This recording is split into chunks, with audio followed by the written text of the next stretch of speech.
સમગ્ર રાજ્યના પાસપોર્ટ સેન્ટરને બોમ્બથી ઉડાવી દેવાની ધમકી મળી હતી। ત્યારે પોરબંદરના હેડ પોસ્ટ ઓફિસ ખાતે આવેલ પાસપોર્ટ સેન્ટરમાં પણ સાવચેતીના ભાગરૂપે સેન્ટર ખાલી કરી પોલીસને જાણ કરાઈ હતી।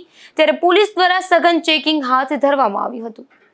રાજ્યના સુરત પાસપોર્ટ ઓફિસમાં એક અજ્ઞાત ઈમેલ મારફતે સુરત તેમજ રાજ્યના તમામ પાસપોર્ટ ઓફિસને બપોરના 12 ને 10 વાગે બોમ્બથી ઉડાવી દેવાની ધમકી મળી હતી। ત્યારે પોરબંદરમાં પણ હેડ પોસ્ટ ઓફિસમાં આવેલ પાસપોર્ટ સેન્ટરને પણ તાત્કાલિક ખાલી કરી પોસ્ટ વિભાગ દ્વારા કમલાબાગ પોલીસને જાણ કરી હતી, જેથી તાત્કાલિક કમલાબાગ પોલીસ ઘટના સ્થળે પહોંચી હતી।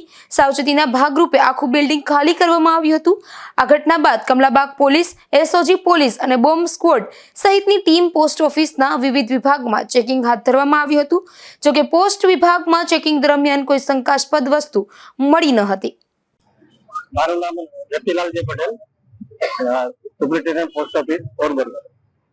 આજ રોજ અમને 11 વાગે બાય લેટર અને મેલથી અમારી રિજનલ ઓફિસ રાજકોટથી અમને જણાવવામાં આવ્યું કે આ દરેક પાસપોર્ટ ઓફિસમાં સાવચેતીના ભાગરૂપે બોમ્બ જે RDX થી બોમ્બ બનેલ છે એ બોમ્બ મૂકવામાં આવેલ છે અને એનો ટાઈમિંગ 12 અને 10 નો છે।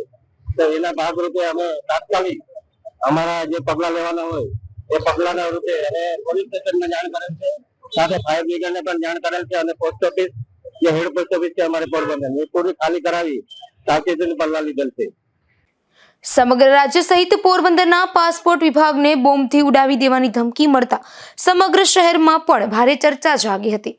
નિપુલ પોપટ સાથે અશોક થાનકી, ગુજરાત ન્યૂઝ, પોરબંદર।